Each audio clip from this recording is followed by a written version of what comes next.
الفيديو ده يهم كل اللي معاهم الجرين كارد هنا في امريكا، سواء بقى حصلت على الجرين كارد ده عن طريق العمل او حصلت عن الجرين كارد عن طريق اللم الشمل او عن طريق الاسره. متى يمكنك مغادره امريكا بعد الحصول على الجرين كارد؟ وعشان يكون السؤال دقيق شويه، امتى بالظبط تقدر تسافر من امريكا وانت معاك الجرين كارد بس من غير ما تخسرها؟ خليني ابدا بسؤال بسيط. انت دلوقتي حضرتك ماسك الجرين كارد في ايدك وفرحان، وفجاه تفتكر ان عندك سفر لازم تعمله فورا، سواء كان شغل او اهل او ظروف او دراسه او اي حاجه. فالسؤال الطبيعي دلوقتي هتقول طيب امتى ينفع ان انا اخرج من امريكا واقعد قد ايه بره امريكا؟ المفاجاه بقى اللي انا عايز اقولها لك ان السؤال ده مش سؤال واحد، ده ممكن يكون 3 اسئله في بعض، ولما تخلطهم ببعض زي ما كل الناس بتعمل تقريبا هتدخل نفسك في مشكله كبيره قوي. اول حاجه، هل تقدر تسافر وتعرف ترجع من غير ما يتعطل دخولك لامريكا؟ تاني حاجه، هل سفرك ممكن يتفهم ان هو تخلي عن الاقامه هنا في امريكا؟ وتالت حاجه، هل سفرك ده هيبوظ عليك خطه الجنسيه اللي انت المفروض تقدم عليها بعد كده؟ وخليك معايا لاخر الفيديو ده، لان في اخر الفيديو هديك قائمه تحقق بسيطه تقدر تشتغل عليها قبل اي سفر. لو عملتها فرص المشاكل بتاعتك هتقل جدا. بس قبل اي حاجه، لو دي اول مره حضرتك بتشوفني، حابب ان انا اقول لك انا اسمي ابانوب امين، محامي مصري وحاصل على ماجستير في القانون الامريكي، وبشتغل حاليا في مجال الهجره كباراليجل. يعني انا مش محامي هجره هنا في امريكا. الباراليجل ده بيشتغل في تجهيز ملفات الهجره، والكلام اللي انا بقوله في الفيديوهات بتاعتي دي كلها كلام معلومات عامه، ما لا يعتبر ان هو استشاره قانونيه، لان كل حاله ليها تفاصيلها الخاصه. دلوقتي نخش في موضوع الفيديو على طول. اول حقيقه لازم تتقال بكل صراحه، الجرين كارد ده مش يعتبر تذكره سفر. الجرين كارد ده معناه ان بيتك الاساسي هنا في امريكا، يعني ينفع تسافر، بس الفكره ان انت ما تسافرش زياده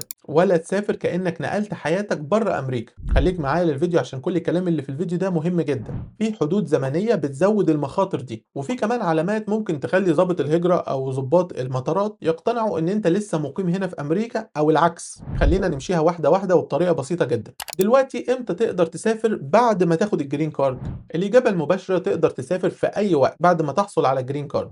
والشرط هنا ان انت يكون معاك اثبات الاقامه نفسه اللي هو هيخليك تقدر ترجع تاني. وفي الشرط التاني ان سفرك كمان يبان ان هو مؤقت. لكن هنا ناس كتير قوي بتقع في اول غلطه. واحد يقول مثلا انا توافق لي على الجرين كارد بس لسه الكارت ما وصلش فهسافر. لو انت لسه مستني الكارت، محتاج تتاكد ان معاك اثبات صالح للسفر والرجوع، واحيانا الاثبات ده بيكون الختم اللي اسمه I-551 تام كدليل مؤقت على الاقامه. وفي اجراءات ممكن تطلع بيها اثبات مؤقت لو محتاجه. الفكره مش انك تتوتر، الفكره انك ما تسافرش وانت ورقك ناقص. وقبل ما نكمل فيديو النهارده، لو حضرتك شايف انك حقيقي بتستفيد من المحتوى اللي انا بقدمه وحابب انك تظهر تقديرك ودعمك الحقيقي، فحابب اقول لك ان في اكتر من طريقه تقدر تظهر بيها هذا التقدير او هذا الدعم، وده عشان خاطر اقدر اكمل واستمر في تقديم محتوى مجاني تماما بشكل منتظم وبجوده اعلى ان شاء الله. في طرق مجانيه تقدر تظهر بيها تقديرك ودعمك ده من غير ما تدفع ولا حاجه. اول حاجه، لو حضرتك شايف ان الفيديو ده هينفعك بعدين ما تسيبوش يضيع منك في وسط زحمه المحتوى الايام دي، اعمل سيف للفيديو دلوقتي او حفظ، عشان خاطر المعلومه اللي انت هتسمعها هنا غالبا هتحتاج ترجع لها بعدين وقت ما تحتاجها. واعمل له شير برضو او مشاركه لاي حد تعرفه ممكن يستفيد منه. وسيب لي رايك في التعليقات بكل صراحه، ايه اكتر نقطه عجبتك لحد دلوقتي، او حتى ايه النقطه اللي انت مختلف معايا فيها. بس المهم انك تكتب رايك في التعليقات بكل احترام، لان طول ما في احترام كلنا بنستفيد من بعض. ولو عندك تجربه شخصيه او موقف حصل معاك تقدر برضو تشاركه في التعليقات تحت الفيديو، عشان كلنا هنا بنتعلم من تجارب بعض. ولو عندك اي سؤال سيبه لي برضو في التعليقات وانا هحاول ارد عليه في اسرع ما يمكن، سواء بالكتابه او اعمل لك عليه فيديو مخصوص لو كان هو سؤال متكرر. وتاكد طبعا ان انت تكون عامل سبسكرايب هنا في القناه لو بتتفرج على اليوتيوب، وتاكد برضو انك تعمل فولو لو بتتفرج على الفيسبوك او على التيك توك، لان ان شاء الله في دايما محتوى جديد بشكل مستمر عن الهجره والمعيشه في امريكا خطوه بخطوه. نخش دلوقتي على السؤال الثاني اللي ممكن يكون حضرتك بتتفرج على الفيديو ده بسببه، قد ايه ينفع اقعد بره امريكا وانا معايا الجرين كارد؟ انا هحاول اقسمها لك لثلاث مناطق رئيسيه، كل منطقه ليها قواعد لعب مختلفه.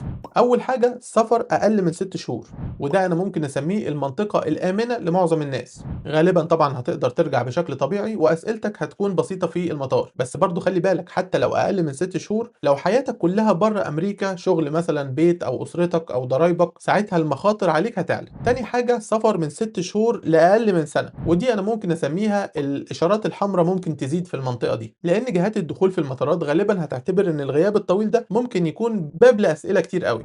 انت ساكن فين فعليا؟ بتشتغل فين؟ بتدفع الضرايب بتاعتك فين؟ ناوي تقعد في امريكا ولا لا؟ الاسئله دي بتتسال لكل الناس في المطار دلوقتي، وفي مصادر رسميه بتذكر ان لأن الغياب لأكتر من مدة ال6 شهور وأقل من سنة ممكن يعرضك للاستجواب أو أسئلة كتيرة عند الرجوع في المطارات. المهم هنا إنك تبقى جاهز مش تبقى خايف. المنطقة الثالثة وهي السفر لمدة سنة كاملة أو أكتر. هنا بقى لازم حضرتك تقف. وجود الجرين كارد نفسه مع حضرتك لوحده غالبا مش هيكون كفاية كسند دخول بعد سنة كاملة بره أمريكا. عشان كده القاعدة الشائعة رسميا إن لو غيابك هيكون لمدة سنة أو أكتر غالبا لازم تحتاج لحاجة اسمها ري انتري بيرميت قبل ما تسافر. والري انتري بيرميت ده صلاحيته عادة ممكن توصل لسنتين، وده بالظبط الكلام اللي موجود في الابلكيشن بتاع الاي 131 بتاع الترافل دوكيومنت. طيب لو حصل ظروف وقعدت بره امريكا اكتر من سنه ومن غير الري انتري بيرميت ده، ساعتها بقى ممكن حضرتك تحتاج لطريق مختلف تماما اسمه ريتيرنينج ريزيدنت فيزا اس بي 1. الطريق ده معمول للي غيابهم الطويل كان بسبب ظروف خارجه عن ارادتهم وان نيتهم ان هم يرجعوا يقيموا تاني في امريكا. طب تمام كده عرفنا حدود الزمن، بس زي ما قلت لك الزمن مش كل حاجه لوحده. طيب ايه بقى اللي يثبت انك ما تخلتش عن الاقامه هنا في امريكا؟ هقول لك عليها بطريقه واقعيه جدا. لو السي بي بي اوفيسرز او ضباط الحدود شافوا ان حياتك الاساسيه بره امريكا هتتعب قوي. ايه الحاجات اللي ممكن تفرق معاك بالظبط؟ اولا عنوانك في امريكا، هل عندك عنوان ثابت، شقه مثلا ملك او بيت ملك؟ هل بتستقبل بريدك هنا في امريكا؟ ثانيا لو عندك شغل او مصدر دخل مرتبط بامريكا، مش لازم طبعا تكون شغال طول الوقت بس لازم يكون في مسار حياه هنا في امريكا، وظيفه مثلا، بيزنس شغال، دراسه او اي ارتباط واضح. وثالثا الضرائب، ودي من اكتر الحاجات اللي ممكن تكون حساسه في الوقت الحالي. هل بتتعامل كمقيم ضريبي هنا في امريكا ولا بتقدم نفسك كانك غير مقيم؟ انا هنا مش مستشار ضرائب بس لازم تعرف ان الضرائب وحدها ممكن تكون من اقوى الادله اللي هتترجم نيتك واقامتك هنا في امريكا.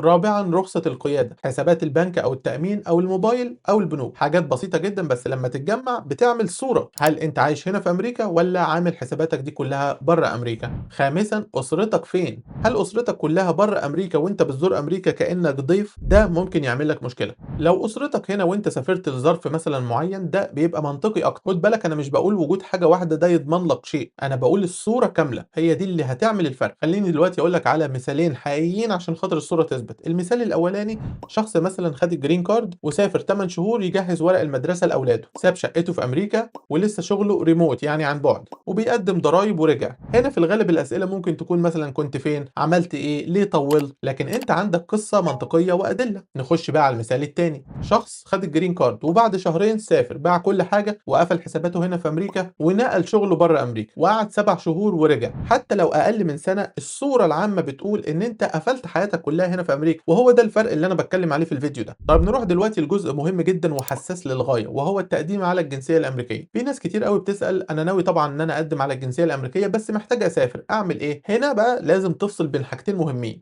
الحاجه الاولى الحفاظ على الجرين كارد، والحاجه الثانيه الحفاظ على الشرط اللي هو بتاع الاستمراريه في السكن هنا في امريكا، الكونتينوس ريزيدنس بتاع التقديم على الجنسيه الامريكيه. في قواعد التجنس الغياب الطويل ممكن يقطع شرط الاستمراريه ده ويأخر كمان معاك التقديم.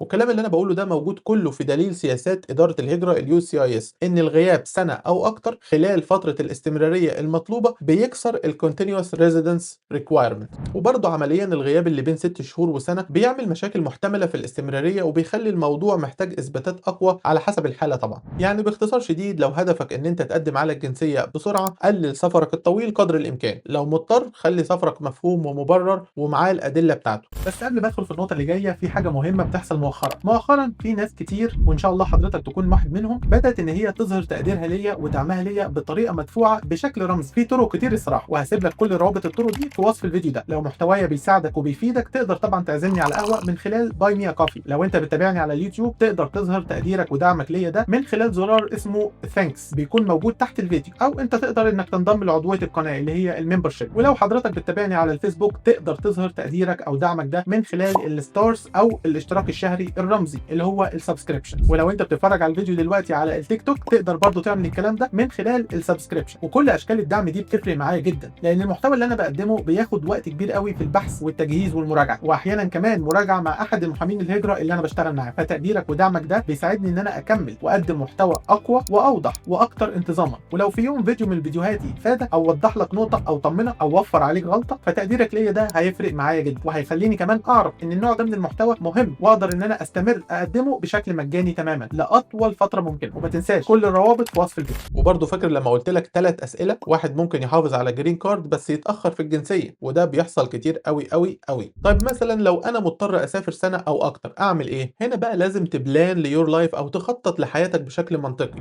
قبل ما تسافر لو متوقع ان انت داخل على غياب طويل بره امريكا، بتقدم على تصريح الرجوع اللي اتكلمت عنه من شويه اللي هو الري انتري بيرميت، وده بيبقى دليل قوي جدا ان نيتك انك ترجع تاني امريكا وتقيم هنا. وكل المذكور في المصادر الحكوميه ان اللي هيقعد خارج امريكا سنه او اكتر الافضل ليه ان هو يقدم طبعا على الري انتري بيرميت ده قبل ما يسافر، وصلاحيته عاده بتكون سنتين. وبرده خليني اوضح نقطه مهمه علشان خاطر انت ما تفهمنيش غلط، الري انتري بيرميت ده مش معناه ان انت خلاص تقدر تعيش بره على طول، هو بيحميك من مشكله مده الغياب كسند للدخول امريكا، انما برضه انت لسه هتتسأل عن نيتك وحياتك الاساسيه فين. وبرضه في حالات الجرين كارد المشروط اللي هو السنتين، ساعتها صلاحيه التصريح ده ممكن تتاثر بموعد ازاله الشروط. دلوقتي بقى خليني اقول لك على السيناريو الاصعب، انا بالفعل قعدت بره امريكا اكتر من سنه من غير ري انتري بيرميت وعايز ارجع، اعمل ايه؟ في الحاله دي بقى حضرتك لازم تقدم على حاجه اسمها SB1 Returning Resident Visa، والصفحه الرسميه لوزاره الخارجيه الامريكيه بتقول بكل وضوح اللي قاعد بره امريكا اكتر من سنه بعد انتهاء صلاحيه الري انتري بيرميت بتاعته غالبا هيحتاج لتاشيره هجره جديده للدخول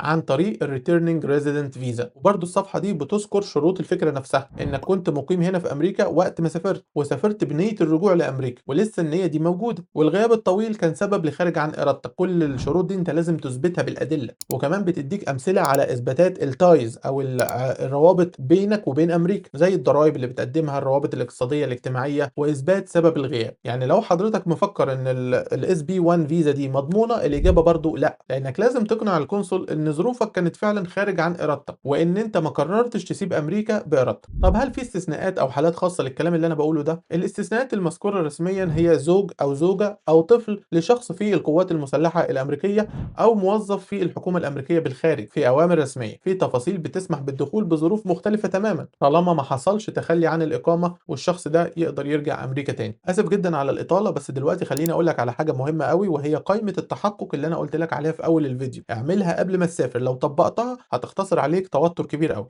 رقم واحد، هتغيب قد ايه بره؟ اقل من 6 شهور غالبا اوكي، 6 شهور لسنه لازم تجهز قصه وادله على ان انت فعلا هنا في امريكا قاعد في امريكا. لو سنه او اكتر فكر بقى في موضوع الري انتري بيرميت ده قبل السفر. عنوانك في امريكا ثابت؟ هل عندك سبب واضح ومفهوم للغياب الطويل؟ هل لسه في عندك روابط حقيقيه بامريكا زي شغل مثلا او بيزنس او حسابات بنكيه معينه او بيت؟ هل فاهم تاثير الكلام ده على خطه الجنسيه الامريكيه او التقديم على الجنسيه الامريكيه، خصوصا لو الغياب لمده سنه او اكتر؟ لو حضرتك جرين كارد مشروط اللي هو مدته سنتين، راعي مواعيد الاي 751 وتاثيرها على السفر والاوراق بتاعتك. وقبل ما اختم عايز افهمك حاجه مهمه جدا جدا جدا، الناس ساعات بتتعامل مع الجرين كارد ده كانه بطاقه عضويه بتتجدد وخلاص، لكنه في الحقيقه هو التزام اقامه هنا داخل الولايات المتحده. فلو محتاج تسافر سافر، بس سافر بذكاء ويكون عندك خطه واوراقك تكون مظبوطه. في النهايه ما تنساش تعمل سبسكرايب في القناه هنا، لان اللي جاي كله مهم جدا. ان شاء الله بخطط ان انا اعمل فيديو مخصوص عن ازاي تجاوب على اسئله ضباط الهجره في المطارات لو اتسالت اسئله كتيره بعد سفر طويل من غير ما تتلخبط. واخيرا وليس اخيرا، انا عارف ان الكلام ده ممكن يبان كتير او مربك شويه، بس في الاخر الكلام ده كله نظري وليس له اي فايده بدون ما يكون في حد يساعدك تطبقه على وضعك او وضع حد قريب ليك. لو حاسس ان في حاجه ناقصاك، معلومه او خطوه او حد يشرح لك الامر بكل امانه، انا هنا عشان كده بالظبط. عاوز اقول لك ان انا بشتغل مع ناس كتير قوي في نفس ظروفك دي تقريبا، والفرق دايما بيكون في التفاصيل الصغيره اللي محدش بيقول عليها. المشكله ان اللي بتشوفه في الفيديو ده مش كل حاجه للاسف، في تفاصيل كتير جدا ممكن تتحكم في مسار الملف بتاعك كله، في استراتيجيات ورؤى وافكار ممكن تغير النتيجه تماما، ودي الحاجات اللي انا بحاول اوصلها للناس بشكل اوضح واقرب للواقع. وعشان كده لو انت فعلا عاوز تفهم وضعك بشكل اعمق وتاخد خطواتك الجايه وانت مطمن، تابعني دلوقتي واشترك معايا او اعمل لي متابعه على المنصه اللي انت بتشوفني عليها. ولو بتسال على طريقه التواصل معايا، الطريقه الاسهل هي حجز موعد عن طريق الرابط اللي موجود في وصف الفيديو ده. تقدر تحجز مكالمه تعليميه معايا، نتكلم بالراحه، اشرح لك بالتفصيل واحاول ان انا اساعدك تمشي في الاتجاه الصح من اول خطوه. انا عندي فيديوهات كتير هنا في القناه عن كل حاجه تقريبا تخص السفر والهجره والمعيشه في امريكا. الفيديو ده هو اللي اليوتيوب ممكن يكون مختاره ليك دلوقتي، ممكن يكون هو الفيديو المهم بالنسبه لك في الفتره اللي جايه. اسف جدا على الاطاله، وشكرا جدا جدا جدا لمتابعتك، واتمنى لك كل التوفيق.